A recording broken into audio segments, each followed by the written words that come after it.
Hey guys, आप सभी का स्वागत है। आइए दोस्तों, आज हम जानते हैं एक ऐसे शेयर के जिसके आज पूरे दिन में इंट्राडे के अंदर अगर बात की जाए तो पूरे 8% से भी ज़्यादा उसने गिरावट दिखाई है। दोस्तों उसके पीछे का असली रीज़न की हम ज़रूर बात करेंगे कि भाई क्यों गिर गया इतना एक ही दिन में। बहुत ही छोटा शेयर है दोस्तों, उसके ऊपर बहुत ज़्यादा डेप्थ है, उसी के बारे में आज बात करने जा रहे हैं। दोस्तों अगर हम बात करें दोस्तों, स्टॉक मार्केट किसी पर्टिकुलर सेक्टर के ऊपर डिपेंड नहीं होता, जैसे कि फाइनेंस के ऊपर पूरी तरह से डिपेंड नहीं होता। इसके अंदर बहुत सारी चीज़ें जाती हैं, जैसे कि लॉज आ जाएंगे भाई, कानून भी आ जाएगा, कभी अगर कानून भी आते हैं भाई कास्टिंग भी आ जाएगा, उसी के साथ ऑडिट भी आ जाएगा, और भी बहुत सारी चीज़ें जैसे कि अभी टैक्स आ गया।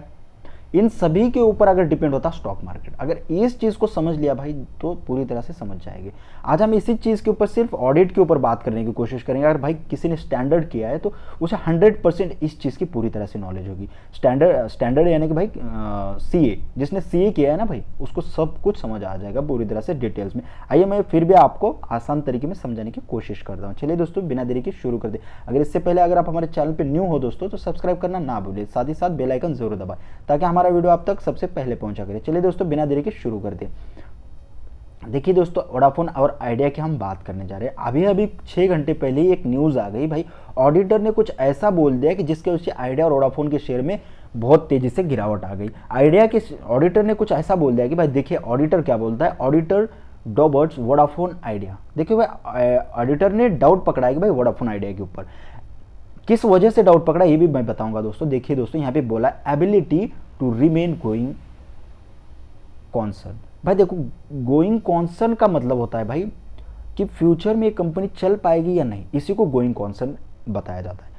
देखिए भाई, इसने कहा है कि एबिलिटी, उसके अंदर एबिलिटी, वोडाफोन आइडिया के अंदर इतनी एबिलिटी है या नहीं, यही ऑडिटर ने बस विस्तार में बताने की कोशिश की है कि भाई वोडाफोन आइडिया फ्यूचर में चलेगा या नहीं चलेगा।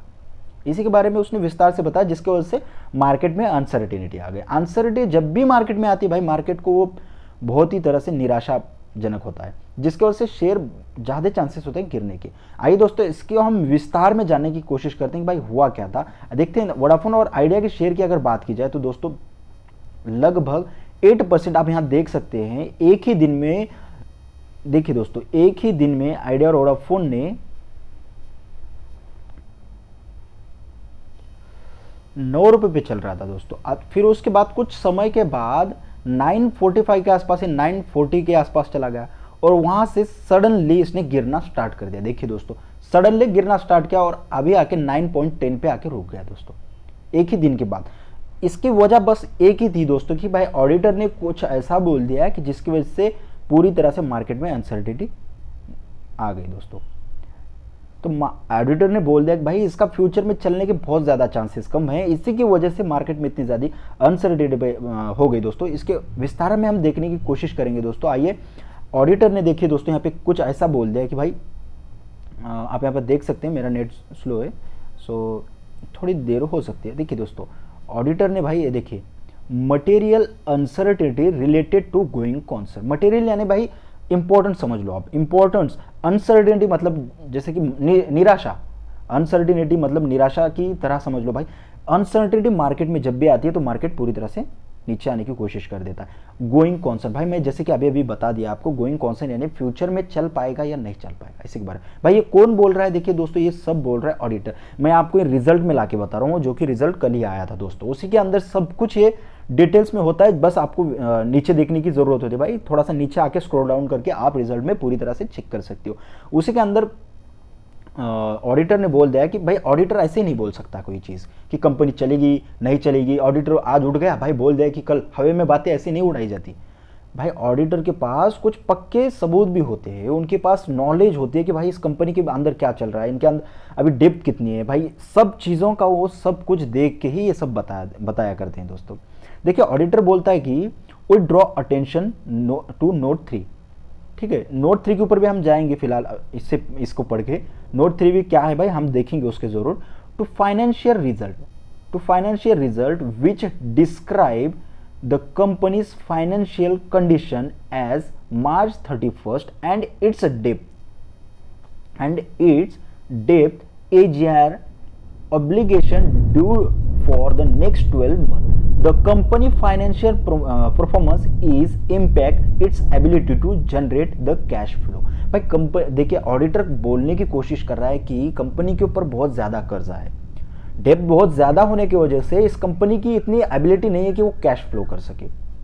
इसी के बारे में वो बताने की कोशिश कर रहा है। भाई ऐसे ही नहीं, देखिए उसने पूरी तरह से उसने रिजल्ट के अंदर उसने पूरी तरह से अपना डिटेल्स में दिया है कि भाई कंपनी की एबिलिटी क्यों नहीं है, किस वजह से नहीं। अगर आप पूरा पढ़ेंगे तो इस समझ मैं आपको सिंपली बताने की कोशिश करता हूँ भाई कंपनी के ऊपर बहुत ज़्यादा डेप्थ है जिसकी वजह से सब कुछ हो रहा है। दोस्तों आइए दोस्तों हम नोट 3 पॉइंट के ऊपर भी एक नज़र डाल लेते हैं जो कि बोलने की क्या कोशिश कर रहा है ऑडिटर।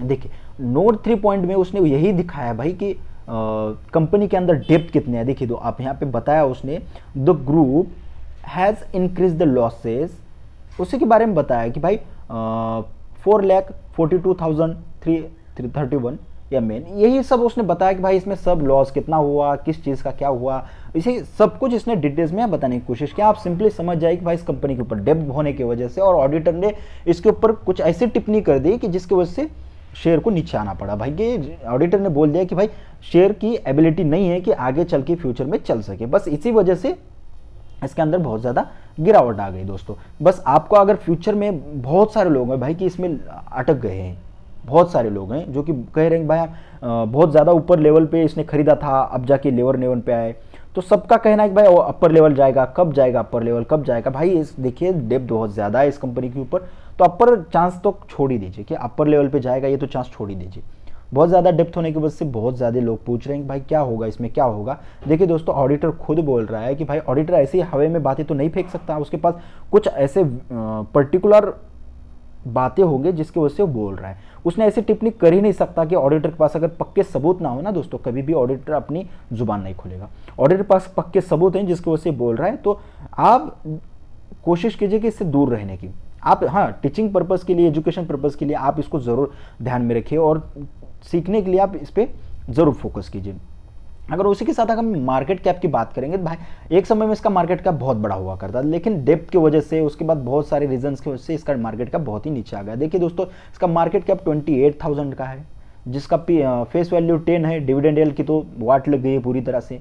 आइए दोस्तों अगर इसके और क्वार्टरली रिजल्ट के बारे में अगर हम बात करें, पिछले कुछ क्वार्टर की 21 की भी है दोस्तों यहाँ पे देखिए, तो सेल्स ग्रोथ की अगर बात की जाए 2017 की भी बात की जाए तो 35,000 के आसपास हुआ करते थे, अभी 20 के आसपास ने देखिए दोस्तों 21 के पास 41 के हैं दोस्तों इसके सेल। लेकिन भाई देखो प्रॉफिट कोई जनरेट नहीं हो रहा कंपनी से। भाई मान लो अगर कंपनी के पास प्रॉफिट जनरेट करने का जरिया ही नहीं होगा तो भाई वो डेब्ट क्या चुका पाएगी, है ना सही भाई। तो कंपनी देखिए दोस्तों कुछ साल पहले अगर बात की जाए पिछले क्वार्टर की ही, ईयर क्वार्टर की, तो देखिए नेट प्रॉफिट -73 हुआ करता था, अभी -44। आप कहो कि भाई इसमें घटा दिया, तो भाई पिछले रिजल्ट भी देखो ना आप, भाई देखो 14,000 -14,000 सडनली बढ़ गया -73%, फिर और ज़्यादा बढ़ गया भाई 44% तक, -44। तो आप समझ रहे हो कि भाई कंपनी के ऊपर day by day profit generate करने के बजाय नेगेटिव इसके प्रॉफिट आ रहा है, जिसकी वजह से कंपनी के बहुत ज़्यादा नुकसान भी हो रहा है। और भाई मान लो अगर कंपनी को 500 रुपये देने हैं तो कंपनी जब तक कमाएगी नहीं तब तक देगी क्या, ठीक सही है ना बात। तो अगर प्रोमोटर की बात की जाए, देखिए दोस्तों रिजर्व्स तो आप देख ही लो भाई कि रिजर्व्स में तो कुछ खास रखा नहीं है, इसके रिजर्व्स भी वैसे ही कि वैसे ही भाई निगेटिव ही है, इसलिए मैं कुछ रिजर्व के ऊपर जाऊंगा नहीं। फिर सीधे अगर प्रोमोटर्स की हिस्सेदारी की बात की जाए तो लगभग 72% की प्रोमोटर की हिस्सेदारी है। और उसी के साथ अगर फॉरेन निवेशकों की बात की जाए तो डे बाय डे मतलब ईयर बाय ईयर वो अपनी हिस्सेदारी कम करने की कोशिश कर रहे हैं। और डीआई की भी बात करें तो डीआई भी अपनी हिस्सेदारी कम करने में लगे हुए।